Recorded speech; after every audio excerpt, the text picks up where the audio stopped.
Hello, everyone, and welcome to the Happiness Journey with Dr. Dan podcast, where every journey is worth living. My name is Dr. Dan, and I'm your host for today's episode. I'm a bilingual neurolinguistic programming and cognitive behavior psychotherapist specializing in anger management issues, both court appointed and private, marriage counseling using the EFT method, dissociative disorders, narcissistic personality disorders, depression, anxiety, dream analysis, and also provide life, business, and retirement coaching support. I provide individual one-on-ones in session in English or in French, and also do group setting. If you need any assistance, reach out to DMV Therapy and Coaching Services at 301-325-1550. And our website can be found at lifecoachddanamzallag.com. Today, I'm very excited to have for our ninth episode of season 13, a special guest, author, and entrepreneur, Dr. Eric Holsapple. And just like every of my past episode, I will leave it up to the guests to properly introduce themselves, as no one can do a better job. Eric, the floor is yours. Thank you, Dan. Thanks for having me. It's an honor. I'm an entrepreneur, real estate developer, and a lot of other businesses in my background. And I've also taught at university for 20 years in the business school at Colorado State University. And I've been practicing mindfulness for about 30 years, and I've found a way to merge both together. Running a mindful business, and I found it very impactful community and for the people in the business. And I've written a book to share that with the business community at large called Profit with Presence, the 12 Pillars of Mindful Leadership. Beautiful. Well, thank you so much, Eric, for being a part of this podcast. And as you know, and like I tell all of my guests or all my speakers and guests attending this show, we don't prepare the questions, okay? Because a lot of, I know in the past, people say, hey, can I send you a list of questions? We don't do that. For us, we just basically surf the wave and we have fun. That's the most important part. Now, what brought you to be able to bring in the mindful aspect in business? Do you feel that this is lacking in most entrepreneurs in the 21st century? I think it's lacking in the world. I think that's why we see the divisiveness and all the loggerheads and gridlock that we have. And it's so many people say to me, mindfulness is woo-woo, it's all sing kumanya and hold hands. And I say, you know what? I think what we're seeing in the world is woo-woo, where we're so distracted. Mindfulness to me is basically focus, and happiness with focus. So how it came into our business was, really one person at a time. First me, and I was more or less a closet meditator, and just changed. I just changed my perspective of how I viewed the world and how I viewed business. And then kind of one by one, as I worked with people in business and had opportunities and was more present for them, people were having different struggles, and I would introduce them, and I would just share what I was doing and introduce them kind of one at a time. And then we started a seed group, and first it was a couple people in the meeting, and before I knew it, the room was full. A little bit later, we brought in mindful-based stress reduction, an 8-week program, and the management group revisited the vision statement and called it Mindfully Creating Community. And it's just been a game changer. It's been happier people, less turnover, better health, and more production. And I'm just about sharing it with the world because I think it could make a difference for business and for humanity. So the group that you mentioned about living in the gap, why the word gap? Tell me what's the underlying meaning behind that? Well, we have some 6,000 thoughts a day. Yes. A lot of them not that productive, not that positive. And I find that stress and anxiety reside in thought, and that peace and harmony, tranquility, happiness reside in the gaps. When the thought slows down a little bit and there's a little bit of a gap when one thought stops before the next one starts. So it's primarily that, starting to notice a separation between thoughts and who we truly are, in our spiritual life or our consciousness, or wherever, I call it presence, that we notice that we have thoughts, but, boys, I'm sure glad I don't have to follow all my thoughts, because all my thoughts aren't that wholesome. So, how do you practice, Eric, in terms of changing those thoughts, because again, as you said, there's 60,000 thoughts coming in, which is approximately one thought per second. What would you say people who are dealing with limiting belief or dealing with imposter syndrome, especially when they go and try to promote their product or services or whatever, how do you guide them in changing those thoughts? Well, first is to have an intention to start to make a change, right? To have an intention to say, you know what, enough is enough. I'm gonna change. And then it's really working on awareness.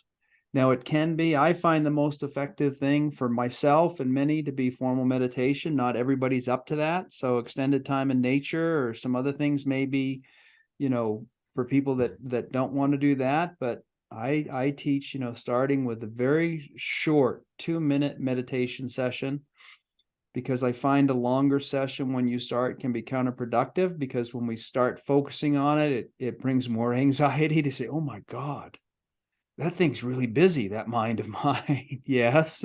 And we haven't really stopped to notice. So when you stop to notice, I say do 2 minutes. And then when you have that down, so it's a habit, work to 3 or 4 or 5, work it up slowly, because as the mind slows down, we want more. But if we sit down and say, I'm going to meditate for 20 minutes the first few times, I find that people just throw up their hands and go, I can't meditate. That's too hard. So start slow and do it. Consistency is more important than the length of time. And just start and also then just start other little practices like gratitude is just so mindful, and it's so helpful and so easy. Just a few minutes a day of practicing gratitude, or paying attention to when we're washing our hands or whatever we're doing, and just trying to be present, having the intention of actually being with who we're with and doing what we're doing versus, somewhere else all the time. So do you feel like, I know I've read a lot of books about mindfulness, especially the one from Eckhart Tolle, The Power of Yeah, he's Now. a superstar. Yes, Yeah. it is. Has that book impacted you in some way Oh, to, unbelievable. Yeah. to be able to kind of implement your strategies and how to help others achieve the same goal? Yeah, he's got a couple of books, right? The Power of Now. And then he's got a second book, A New Earth, Discovering Your Life's Purpose. That book is really a game changer. He talks in that book about having an inner purpose and an outer purpose. Inner purpose to be waking up to who we truly are, just being conscious, and having our life's purpose to be about recognizing consciousness and being awake. And then the second purpose is more of an outer purpose of what I'm doing. I'm a real estate developer, I'm a podcaster, I'm a baseball coach, I'm a teacher, whatever it is, that role. And the goal being, to fulfill my inner purpose of being present in while I'm fulfilling those roles. And if I can do that, then everything changes. So yeah, he's great. I mean, he's a little tough to read. Yes. So when we use his book, we go very slow and try to have some conversations around it. But it's every sentence is profound. It's really, really good. And it really did change me as well, Eric. And the reason is because I always felt that I was I was on a treadmill. I was running and running and running and trying to get to a destination that was really never there. It's like the Mm-hmm. horizon that you want to be able to reach, but further you run and further it goes away from you. And then people kind of get desperate because I can never get too close. It's always getting away from me. So that's maybe people's perspective about life, about everything in general. Whenever our goals and things are out there somewhere, it's very difficult to be present. That's why we try to have as many goals as we can about ways of being, about being happy, being joyful, and those kinds, and work on being those things now.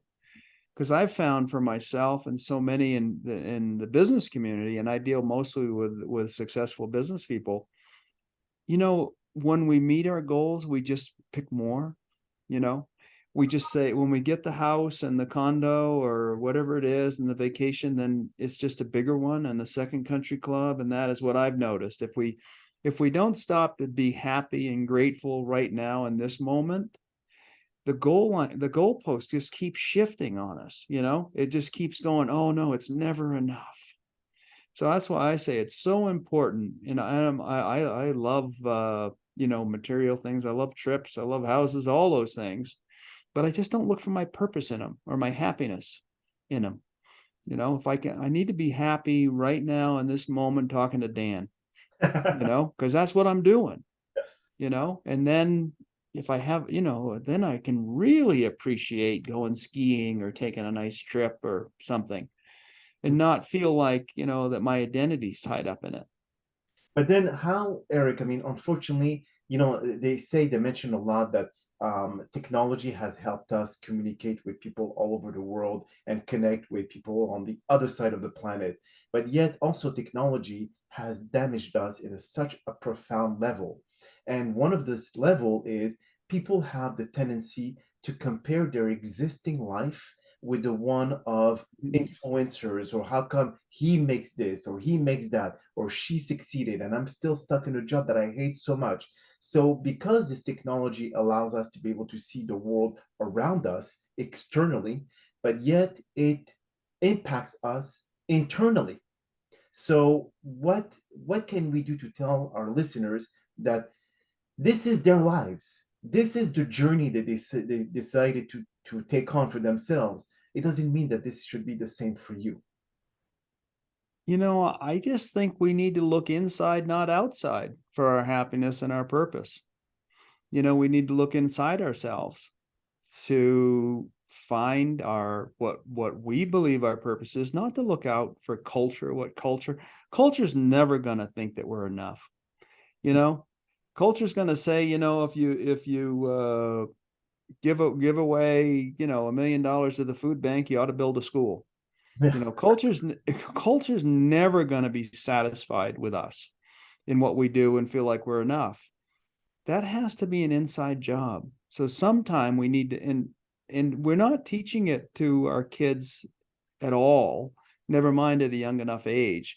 And you're talking about I was just watching a special on Instagram the other night and what it did to young girls and eating disorders and those kind of things. It was just awful. I've seen that also this channel, and it's horrible on how they become, because now they put so much, I would say, physical change in themselves, and the concept of body dysmorphia and a lot of other eating disorders, as you mentioned, that really kind of really hurts the young girls in thinking, what is the ideal body?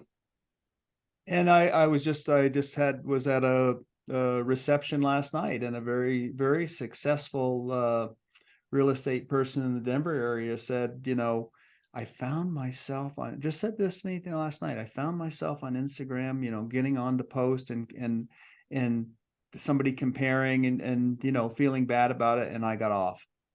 And I said, good for you. But I tell you, I use social media for our living in the gap, but I don't find my identity in it. I use it as a tool. I don't get on to find out, oh gosh, I'm doing good compared to so-and-so.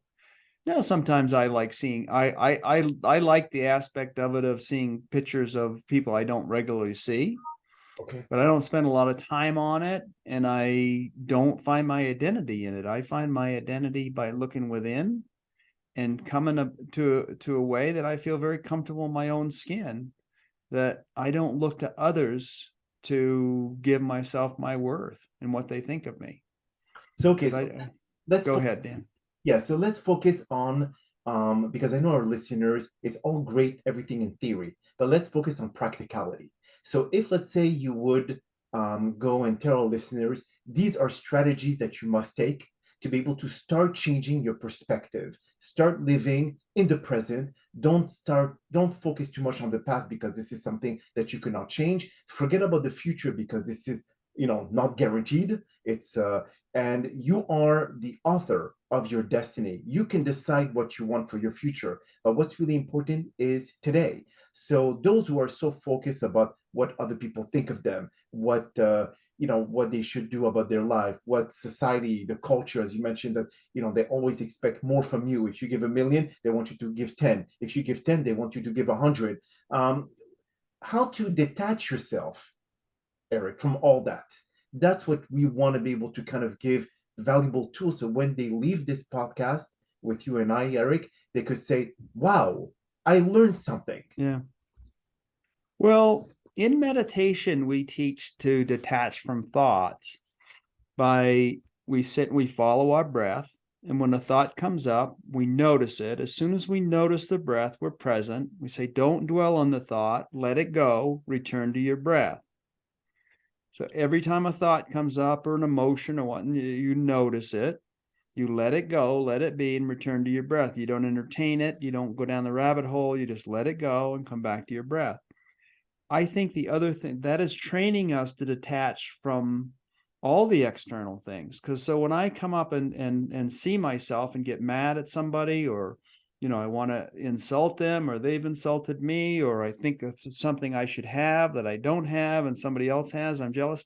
It's the same thing. As soon as I notice myself doing it, I let it go and say thanks, but I'm not going there. I'm just going to be present with the person I'm with today. I'm just going to be doing what I'm doing. So I think it's a very intentional practice. And if you don't have some sort of practice, it's hard to achieve, because what I really want to distinguish, I want to operate at a level of consciousness and awareness, not at the level of thought. So when I notice and I'm thinking all the time, but when I notice I get grabbed into the thought, particularly if it's not an empowering one, I just let it go and come back to being present.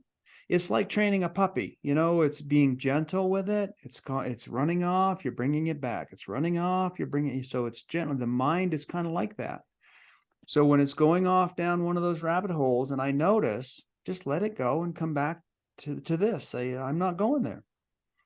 And it is take a little practice, but that's what I found that works for me and so many others, is to just intentionally say, no, I'm going to take my focus back. I mean, business is great at grabbing our focus for advertisements and social media and everything, and they're not going to stop. That's what we do in business. We try to grab attention. Yes. But it's up to each individual to say, enough. No, I'm not going there. I'm going to limit what I do on social media. I'm not saying I never go on it, but I'm going to limit that time. I'm going to have some time either in nature or taking a mindful walk or meditating or do some practice that lets me take my focus back. I don't think it happens without some sort of practice. I haven't seen it anyway. That is so true. Now, let me ask you a tricky question, Eric. Would you say that if, let's say, you, as you just mentioned, let it go and just like move on, even you have like a bad thought or you have like a depressing thought, those who could actually get rid of that thought quickly and go back to the moment, would you consider that a normal practice versus those who let it linger for too long and they could assume that they have some kind of mental illness? I'm not an expert in mental illness, Dan. I think you're probably better, equipped than me. But, I think we all have a little of it, in this society. So I don't think it's, this a label that we can lay on others, because I think we all suffer for it. And I just think any time that we're relying on thought to give us the feeling of who we are, or if we're going to be happy or sad, we're going to be disappointed. If we can rely on consciousness, and Rupert Spira, another great spiritual teacher, talks about the screen, like living in a movie screen of presence. Now, our daily activities carry out in the movie, but the screen's unaffected. Because we're all having up and downs in life and bad things happening. I mean, that life is a disaster, right? I mean, in so many ways, it's beautiful, but it's so, there's so many catastrophes in life all around us. If we're going to be, just our feelings and our self-worth is going to be all about just the daily experience, then I think it's very hard to be happy. But if we can reside in a background of presence and let life just play out from that awareness, then it doesn't impact us so much. And we can make choices about, what, I'm just going to pick the joy. Mm-hmm. I'm going to find the joy or the gratitude in everything that I find, because when I pick that, then I start seeing more things to be grateful and joyous about. That's the way the brain works. And if I if I decide to get ticked off and go down that, then I find more things to be ticked off about or more things to be discouraged about.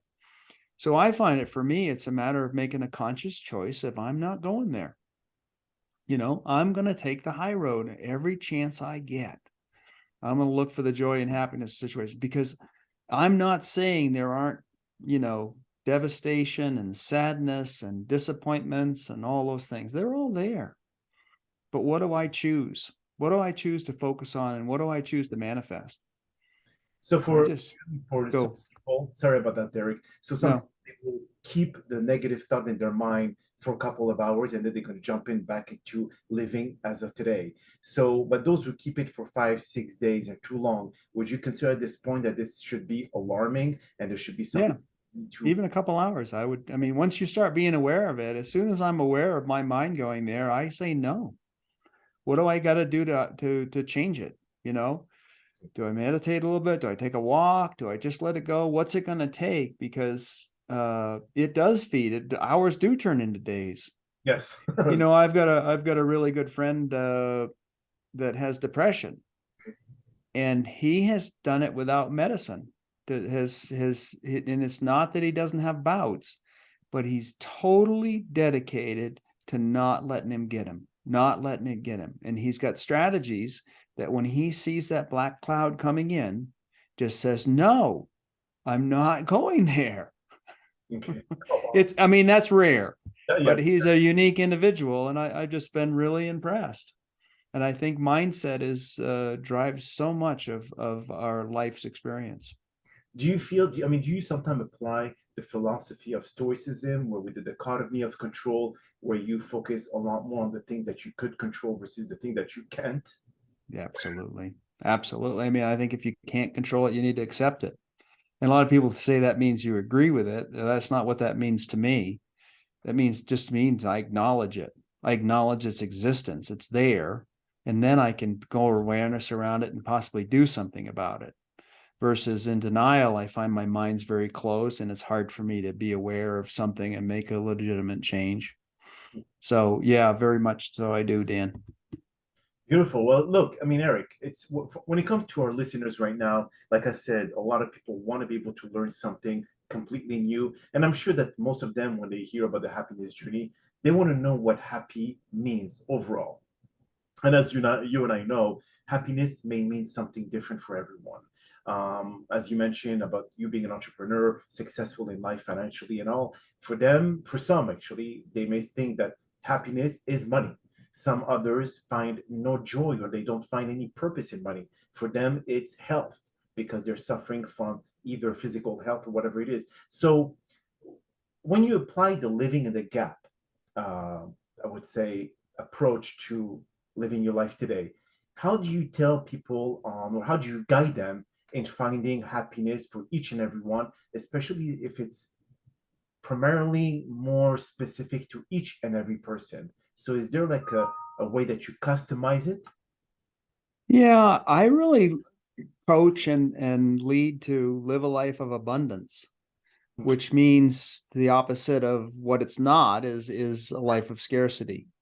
And I believe abundance comes from inside, that it's, there's enough to go around, that, I can share. And I know that when I give, I get back.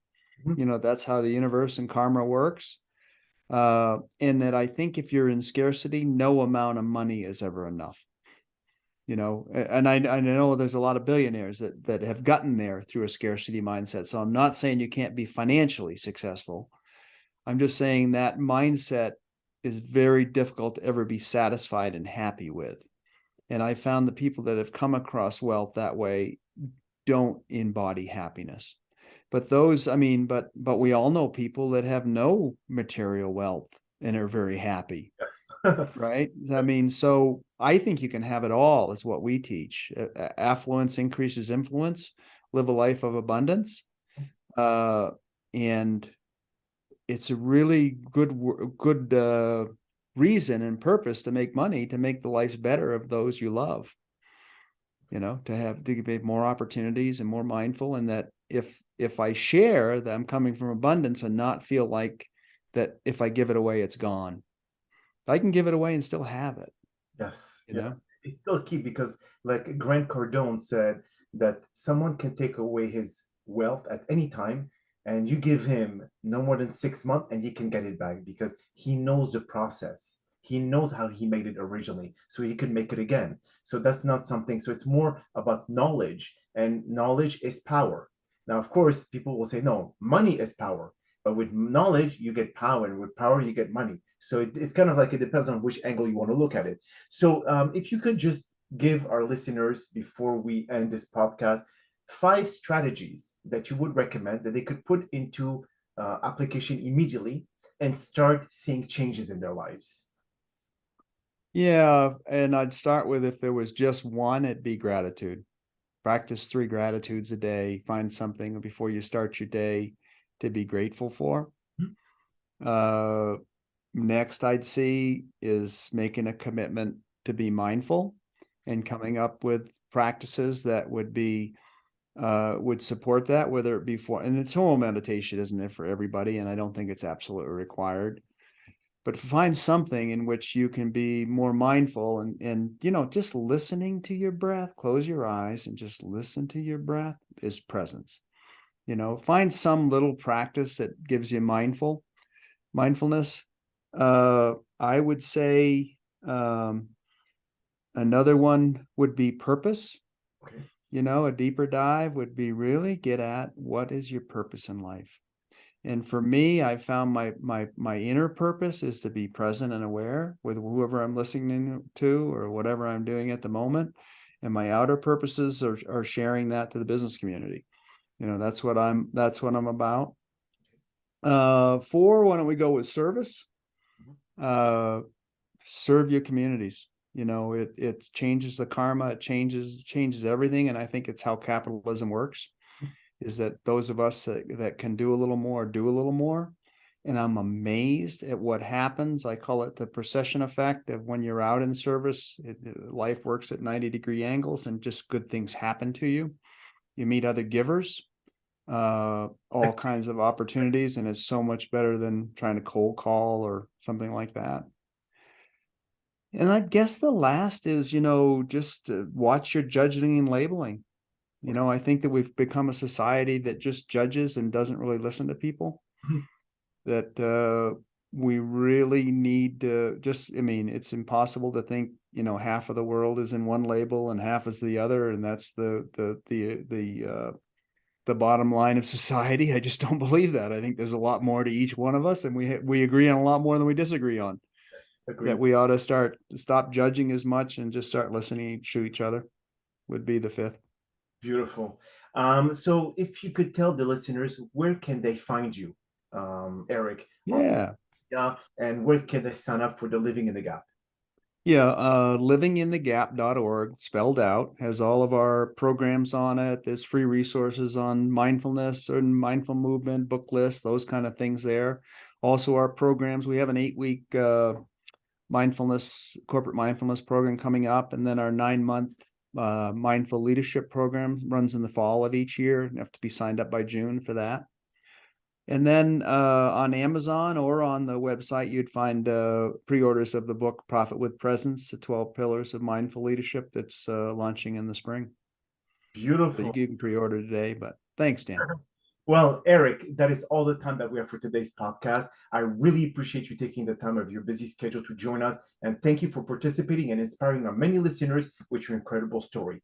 Now, we hope that you've all enjoyed today's episode. And I'm also very excited about the many upcoming guests that we have scheduled for season 13 of the Happiness Journey podcast, filled with inspirational stories just like the one that you listened to today. Now, here are some concluding words of wisdom. It is because of the many people who said no to you that you should be motivated to press on and achieve all your goals. I'm not suggesting that you shouldn't ask for help in your quest to achieve your objectives or dream, but if you get a no, your journey doesn't stop here. It should give you the motivation to keep going and get to where you want to go. Many others are not as enthusiastic to see you succeed. And even if your idea has the potential to earn billions of dollars, they will rather break you down and discourage you from continuing further. As a result, if plan A fails, you should always devise a backup plan. You must accept that life is not always full of sunshine and rainbows. If you truly want to achieve, you must accept that you will have to perform the majority of the hard work by yourself. Only then will you experience success and others will come back to you for a piece of the action. No one will ever believe in you unless they see you persevere in the face of adversity. Overnight success does not exist. And if you observe it, it is because you haven't seen the decade of suffering that successful person had to go through. It may appear to you that it happened overnight, but to that individual, it was years of agony, solitude, sacrifice, and so much more. Start learning to do things for yourself if you want to achieve. And always respect the boundaries that have been placed in front of you during your life journey. My name is Dr. Dan Amzallag, and you may all keep pursuing your amazing journey in life.